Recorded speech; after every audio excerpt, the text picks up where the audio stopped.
So, did you know afternoon tea isn't just a snack? It is a civilized way of telling the world we've run out of patience for the day.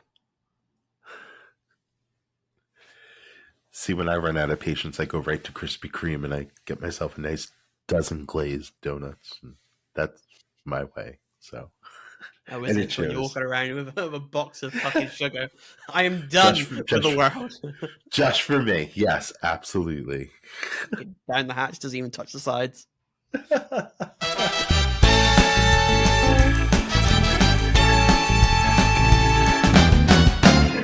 So, welcome to Two Sides.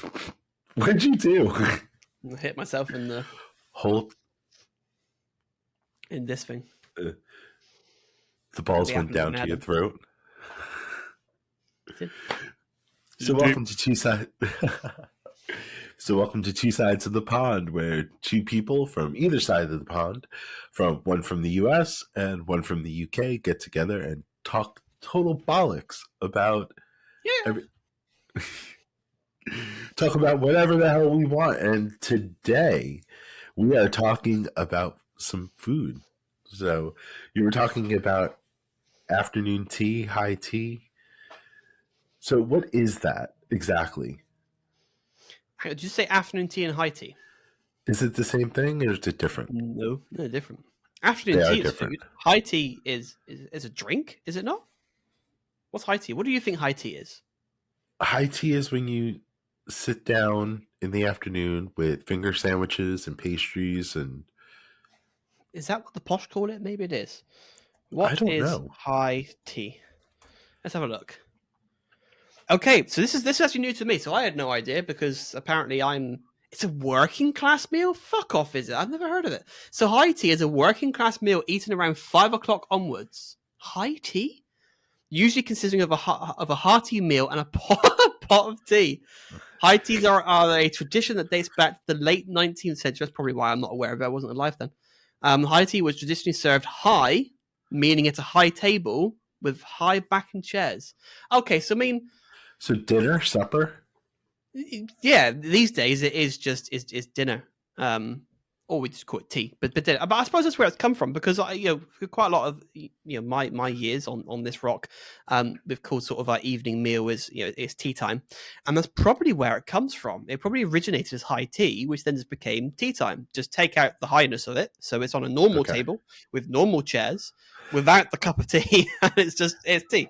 It's tea without the tea. But I'm going to ask the question: how does afternoon tea? I'm guessing. I mean, the main thing of afternoon tea, obviously, it's in the afternoon. It's like a mid-afternoon thing, and that's traditionally finger sandwiches and whatnot, and cakes and what the fuck is it called? I can't remember what it's called. Fuck, it's going to annoy me until I remember. What is it? Scones with clotted cream and jam and all that sort of bollocks. Right. So here's the difference. So afternoon tea is typically served around between 3 and 5 p.m. And the purpose is a light, elegant meal or snack associated with leisure and socializing. As I said, that's where we can bitch about the world and be like, yeah, I'm fucking done. And the fact that you start doing this at 3 p.m. goes to show that, it is obviously an infuriating day because you're doing this before the day is finished.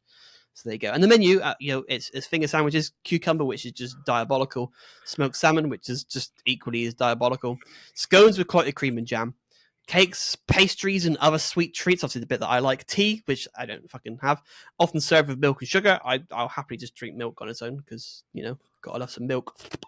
And yeah, you can do it in like fancy places. So I've been to like hotels where it's you have like a restaurant like high up on like the high floor. And so you have like a nice view of the surrounding area when you're having your sort of like your multi-tiered like table. You're very sniffly today. Are you still dying? I am still fighting this cold, but go on. You have then your sort of multi-tiered thing of like of food that you can eat and whatnot. Whereas high tea is typically served around 5 to 7 p.m., replacing dinner, apparently. So, it is essentially just dinner. The purpose is a hearty, practical meal for the working class, if they've never heard of it before, meant to refuel after a long day. So basically, it just sounds like a normal meal that you would have. But the menu is a heavier, savory items such as meat pies, cold cuts, or fish, hearty bread, baked beans or potatoes. Sometimes includes cakes or pastries, but the focus is on substantial food. Strong tea, often served with milk. None of that weak shit, strong tea. And yeah, obviously it used to be at a high table, hence the name high tea. So Does that you teach you? guys eat a lot Have of you learned? beans. I don't, but yes, we do like our baked beans. It Nice bit of it Heinz. sounds like you do every time you It, squat. it, it may sound like I do, but I don't. Imagine if I did. I would have Ooh. more thrust than fucking SpaceX. I'd be getting to Mars before Elon Musk. Because like breakfast, like full English breakfast has toast with baked beans on it, right? Is it baked beans? Yeah, baked beans. Yeah. So what does your baked beans look like over there? Because here it's full of sugar and like maple syrup and barbecue Maple sauce. syrup on That's your baked beans and in your barbecue baked sauce. beans. Yes. What the fuck That's are you what baked doing? beans are. That's what baked beans are here.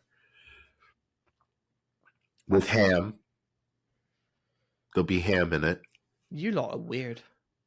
It's like a sweet and savory side dish Interesting. where Yeah, you baked guys beans. put it on bread, toasted Yeah, bread. because our baked beans are not a sweet thing. It's yeah. You've got. I don't know how to explain it. Your There. bread isn't sweet either, correct? No, it's not. No. Yeah. Yeah. That'll be really interesting because I do want to try a full English breakfast.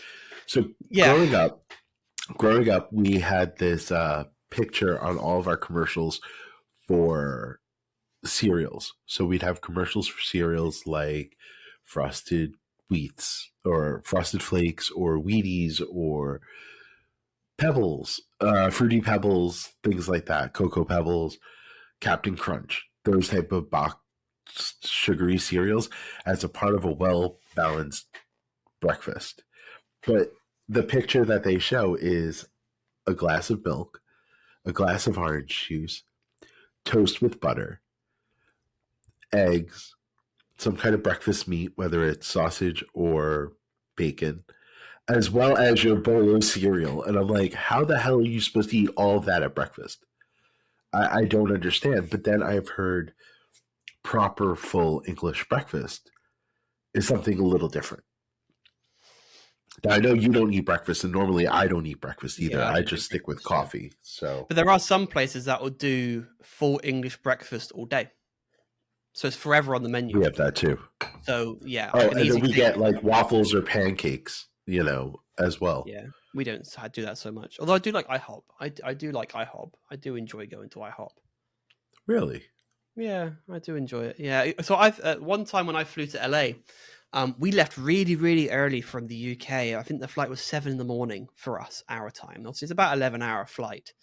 Okay. But it landed early as well I think we landed in the morning in the US. It was that early into LA. We landed in the morning.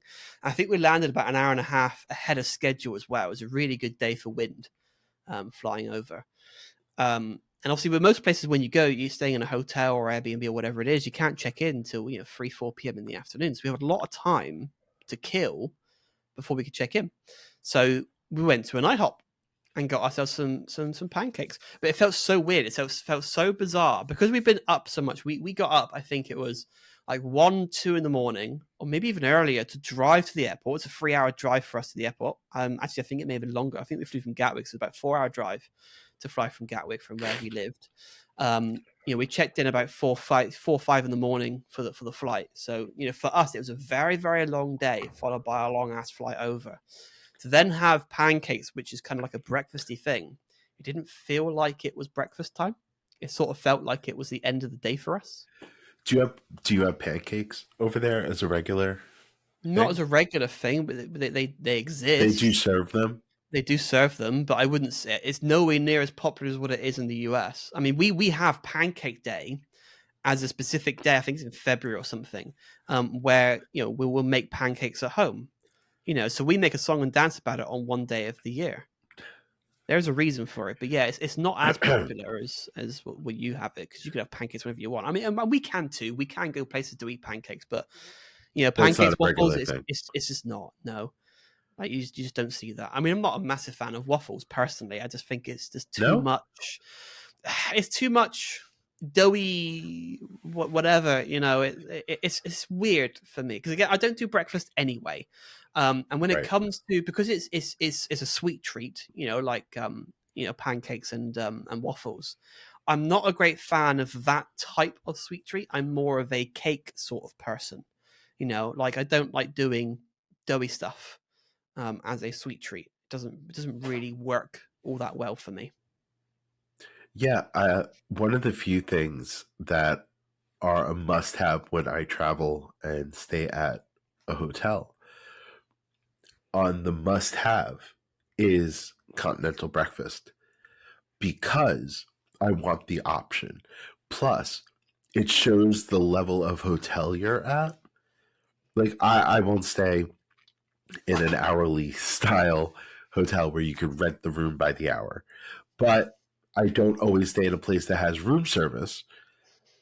But as long as you have a continental breakfast every morning, it does say it gives you a certain level of quality to the hotel. And continental breakfast would be an apple. Apples are available, oranges are available, grits, uh, oatmeal, and a waffle bar where you can make your own waffles from scratch. Like right there, they have the mix already pre-made for you, and you put it in the waffle iron, and you wait your 2.5 minutes, and you have waffles. But I don't usually have breakfast when I'm at home. If I have breakfast, it's usually when I'm traveling. So, which is Interesting. really Yeah. interesting because I do have I have two waffle makers at home Oh, for fuck's here. sake! Jesus Christ! Of course you do. Of I course you do, do. I do. I have a Belgian waffle maker, and then I have one of those really thin, almost like rectangular uh, Do you have two waffle kitchens? makers. I don't have two kitchens. You need to have two It, kitchens.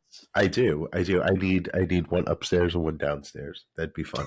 Do you even have an upstairs? I don't.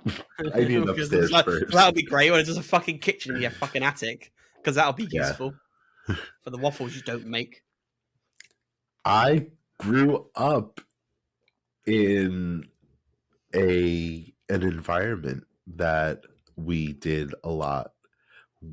We did without a lot. So growing up, now that I can afford to have a waffle maker, which was a luxury when I was a kid, Imagine now I just need two. So you're making up for lost time. yes, yes, absolutely. I'm making up for lost time. But at the end of the day, I want to try new things and I want to try. Try new things. You get multiple waffle makers. That's right. If you can, why not? So do you have two air fryers? I did at one point. You did at one point, but you don't right now. I did. No, I gave one to my kid because he needed Okay. a You need air to get fryer. another air fryer. I have two crock pots. I have an instant pot and an actual slow cooker. Um, and I do enjoy cooking in my house when I have the opportunity. So I'd like to have. I have.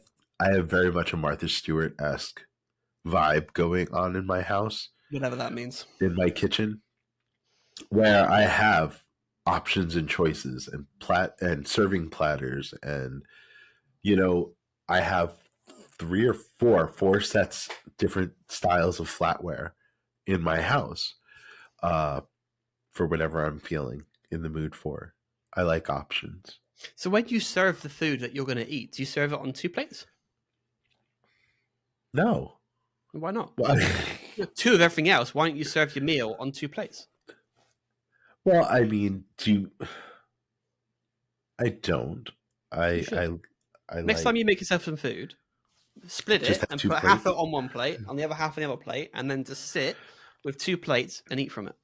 And then get, two knives, two forks, two drinks. Yeah, Just do it. that's reasonable. Just do it. I also live in a fear of not having. That's just Not how I having stuff. am. So you get extra. Yes. Yes. And I have a fear that it'll all go away one day. so I'll have to sell stuff off. But a lot of my stuff still has tags on them. Like, Right. no Okay. lie. Because, if I need to sell it, I could still sell it as new with tags. The chair I'm sitting in right now still has the tag on it. Like, and I've had this chair over 2 years. The jersey I wore in a previous episode still has the tag on it. Like, that's not even an exaggeration. I'm not kidding. You're actually gonna lift I up your still have fucking chair and show us a I tag. still have the friggin' price tag on. The price tag is still on this chair. You worry too much, you do. So this is going to I be interesting. We do. need to get to a point where this will be a big milestone for you, I think, where you buy something and you rip off that price tag. That is going to be such an amazing day to see you go. I'm not worried about the future. Fuck the price tag. In the bin it goes. Now you have an item that has been, depriced. You know what I have noticed, though? I have noticed working with a lot of people in the upper 1% in society that they dress very differently and they live life differently than I do. Where someone in my financial position lives with the more you have, the better, the more you have, the like. I have 2 ice makers in my refrigerator. Like, literally, there are 2 ice makers. There's one on the top connected to the freezer, and then the drawer on the bottom has craft ball ice cubes that do its thing every day.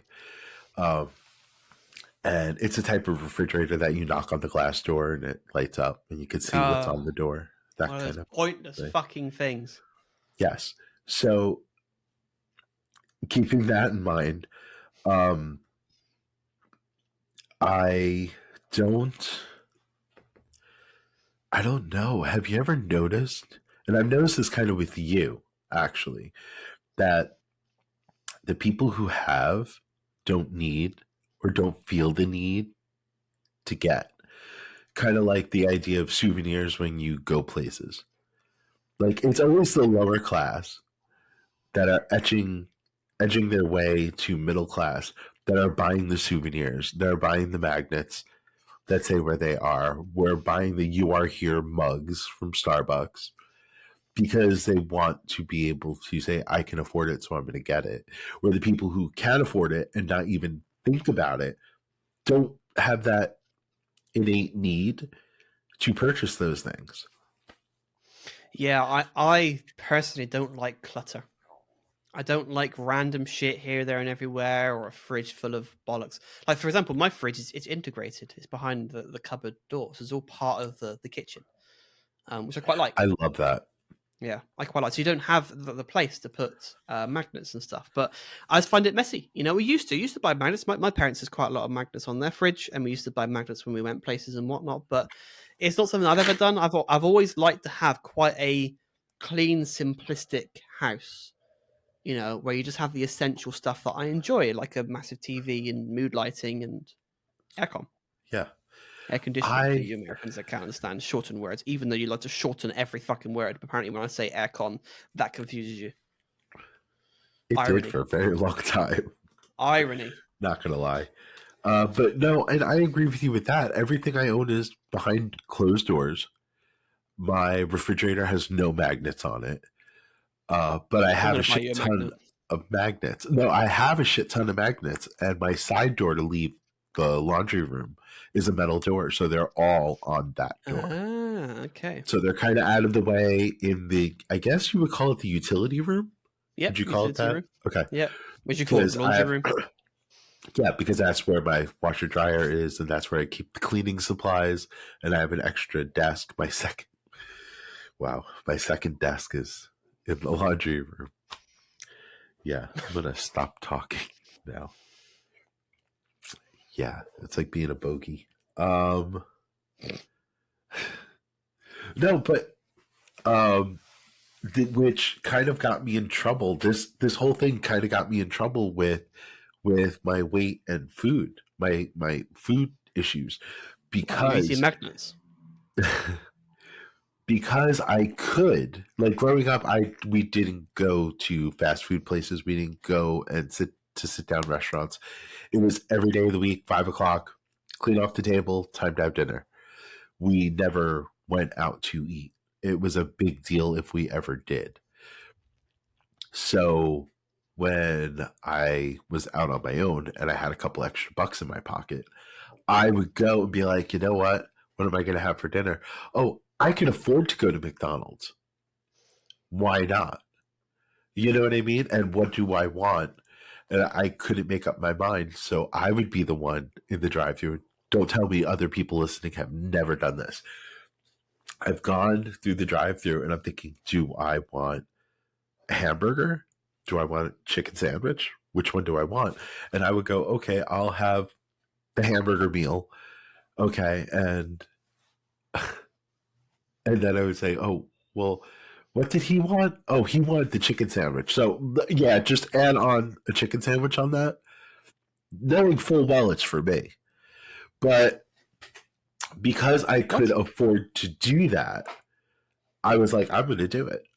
So when you're speaking your order, you're pretending there's some other fucker in the car with you, even though when you go up to the fucking window to pay, and they're like, "This fat bastard's on their own. There's nobody in here." I can't say I've ever done that myself, to be honest. I've always just embraced the fact that I'm going to order one of everything from the menu and just don't give a shit. Because the thing is, right? The reality is, when you're on the drive-through, no one knows where you could be going. You could be driving it home to where you have other people. Right, and that's what. And I would have that conversation with myself, kind of with the drive-through person. Oh, what did my friend want? Oh, he wanted this. So you got even people though on minimum wage working in a fast food fucking restaurant, they are not going to give a shit that you want to eat two burgers. I'll tell you what happened. So I was in a Nando's, which is I'll take you to a Nando's when you visit the UK, with a friend of mine.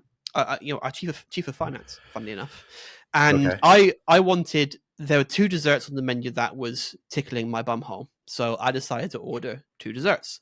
And you did it on the app, so you scan the QR code, you do it on the app, and then bring it to you, because I can't be fucked to speak to people or walk, because I'm lazy. And when they came, it was a fudge cake and a cheesecake, and they put it down, one in front of me and one in front of my friend, even though they're both for me. So I devoured both, and then felt like quite sick afterwards. And then my friend was then like, "Oh, I want to have a cheesecake." So then she ordered one on her phone for herself, and it took ages to come. So she then went up to the desk to say, like, where's my fucking cheesecake? And they were like, "Oh, we thought this was an incorrect order because we just brought that to your table." She's like, "Oh, no, the first order was just for me," and then she wanted one herself, so they had to bring over a second cheesecake. Brilliant. But then they made the assumption that I wasn't a fat bastard. But you're not, and that's the thing that's I'm not. that kills me. Like, I have also seen people who can sit there and order. Their kids are hungry, and they don't think twice about it, and they're like, "Oh, okay, we'll get you an icy, and we'll get you a churro." And the kid would take a bite out of the churro and be like, "Yeah, I'm done." The parents would be like, "All right, we'll just throw it out." Like, they just didn't spend $10 on a churro and just take one bite and just toss it. Yeah, I like to devour things. I can't wrap my head around that. Yeah, I much prefer though the companies that allow you to pre-order on the app, even if it's drive-through. Like, I love the fact that McDonald's does this. You can order on the app and you can set it for drive-through collection, and you just give them the code, and you go up to the window and they give you all your crap and off you go. Because the less interaction you have, the better. Yeah, basically, I want things to be easy. I don't want to be talking to people. I don't want to feel like I have to tip somebody. The more I do, the more they should be fucking paying me. Well, yeah, I can see that. It's kind of like when I go to a place that has self-checkout. Yeah, like, I want a 10%. I want a 10% discount. Yeah, because I'm doing someone's job. Yeah, like a buffet, self-service. You go and do it yourself. It's like, can you tip me, please? Because I'm having to get my own food on the plate. Do you tip at a buffet? Do I fuck? Do I look like someone who's going to tip at a buffet? Probably not. Come on. I mean, I don't tip much anyway, because it's just an absolute ass ache to do. Tipping at a buffet is going to be the last that I do. Really? I'm only going to tip on things where that someone has actually provided a significant service to me. Right. It goes back to the whole conversation up with Starbucks, whether the server wants to have a tip, but what they've done is to smash their fist against a computer and then written your name incorrectly on a cup, and Right. then that's it. It's like, I'm sorry, but you're doing the bare minimum. You don't deserve shit. You want to make more money? Go get a different job. I'm sorry, just like spend some of your spare time learning a new skill for a higher paid job. It really isn't that hard. You don't have to be working for minimum wage in a fucking shitty, coffee chain. It's not So that kind necessary. of brings us completely full circle with our Starbucks now are the type of place that you would have your, what did you call the afternoon tea service? Just afternoon tea? Afternoon tea, yeah. Yeah, They like do because afternoon they tea. do now. Well, the idea is they do have coffees and teas and whatnot, and a variety of that, but they also sell the pastries. They sell scones. Yeah, but the They thing with sell afternoon little like tea, croissant sandwiches with like chicken salad in it. yes, but the thing with afternoon tea, it's supposed to be a bit more posh. You're sat at a table and you get brought this massive tiered thing of different stuff to eat. It's not a case of you queuing up and you can say, I want to have a latte and I want to have this croissant and I want to have this bit of cake. That's just buying normal shit wherever and then sitting down and eating it. The whole Right. point of afternoon tea is more of a special sort of thing where you get more variety of stuff. It's a bit more posh. It's a specific thing that you would book. We also have bottomless brunch. Now, bottomless brunch is my sort of gravy because that is unlimited alcohol. At like 11 in the morning, you get absolutely smashed, and it's so much fun. It is so much fun. You have a little cheeky meal for lunch. You have an endless cocktails for like a 2-hour stint. Endless cocktails, as much as you can devour. You can only order the next cocktail once you've finished the one you've got. So the faster you are at necking it down, the more you get to drink, and it's great fun. We might have to do that. Now, We might have to do a bottomless have brunch. you done the have you noticed that meals take a lot longer in restaurants over in the UK than they do here? Like sit down restaurants. Can't say I've Here it's noticed. within 30 minutes, 40 minutes, you're in and out, and that includes appetizer, entree, and dessert. Yeah, but you And get you're some out. restaurants here that's fast as well. It varies depending on the restaurant. Really? Depends on how busy they are, for starters. The busier it is, sorry, I'm having a fucking heart attack. The busier it is, the slower the kitchen is, which again, understandable. Right. I've seen the same in the US. We've been a really, really busy restaurant, and it's just taking forever to get food. But it depends on sort of stuff you're ordering. If you're ordering some massive fucking steak or something, that can take sometimes longer to cook than a burger would. So it depends on what you're getting And and the style of restaurant. that's not exactly where I was going with that. I like there's an Well, Italian explain restaurant. yourself then. Well, there's an Italian restaurant here where the people who run the restaurant are literally straight from Italy, a certain area of Italy, and the food is very authentic. You watch them make it. They make their own noodles from scratch. That kind of place. They have things on their menu that you won't find at an Olive Garden that you could be there for 3 hours. They, all the wait staff are just hanging around, and where us Americans would look at that as, what the hell, you're giving shitty service. But from what I understand overseas, that's normal to sit down and enjoy a 3-hour meal at a restaurant. Can't say I've You're ever not done that, to be rushed honest. out. No. Not, I I mean, maybe with like really posh places that if you have multiple courses, maybe that is fine. okay. I can't say I've ever spent 3 hours in a restaurant. Up to two, but I've done up to two in loads of places. I've done it in Spain. I've done it in the US. I suppose in the US things could be generally faster because you want to get in and out so they can maximize the amount of bums on seats to order food. Fair enough. But Yeah. we do have restaurants here where it's a lot more chill. Usually, if you book a table in the UK, you're going to be having a 2-hour slot that you'll Okay. be eating food. And when they book the table again, it will be 2 hour. Again, it can vary from each restaurant, but yeah, generally speaking, that's what you're looking at. Well, I know you have a wild hair up your ass about trying Olive Garden. Uh, I don't understand it. Well, That is let me just generally, be perfectly clear here because I think you've got like the memory of a sieve. So yeah, yeah. it's only because I've been told by someone who spent half a year in the US. This is when he was doing his One flight person. school stuff. One Okay. person doing One flight person. school in Florida, and they just said Olive Garden's great. we should really go. You'll love it. And I do like Italian food. So I've always said that, okay, I need to give this a go and see what it's like. I have no expectations. I don't know if it's going to be amazing or if it's going to be bad, but I like Italian food. We've got a few Italian chains here in the UK. Some are good, some not so good.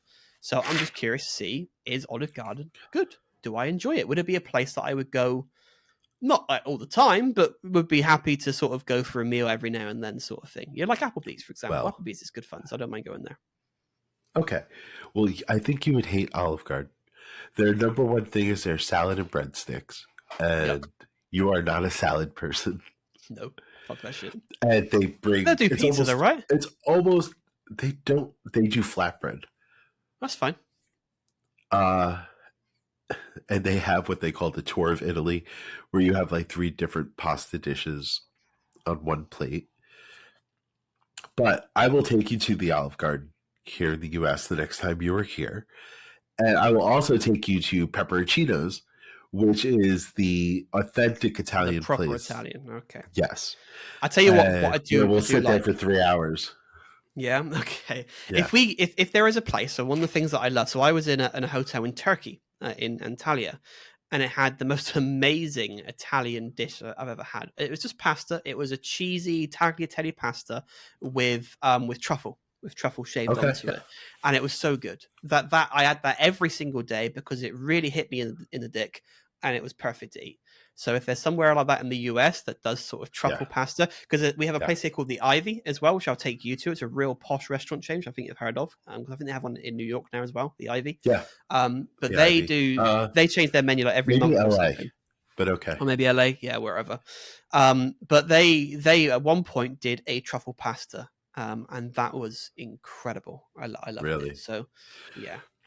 So Pepperoncinos, I always get the same thing, and it's a pear flavored gnocchi Whatever the fuck with that a is. white cream sauce. Gnocchi. You and your cream sauce. It's Give me the cream. oh god! Before this turns into something people should pay for to listen to, we should wrap this up. We probably should. We probably should. Yes. Yes. But yeah, thank you for joining yet another Two Sides of the Pod. We forgot the name of this then. We haven't said the name of this in quite a while. Let's get into the fuck that. Ball's gone. We're good. What a way to finish. But yes, follow us on our social medias. Join us on Patreon if you want to see more behind the scenes and have us talk more about things that probably aren't suitable for the main podcast because things can get spicy. But bye from me. Goodbye from me. Maybe next week I'll be able to breathe through my nose. So cheers, everybody, and have a great week.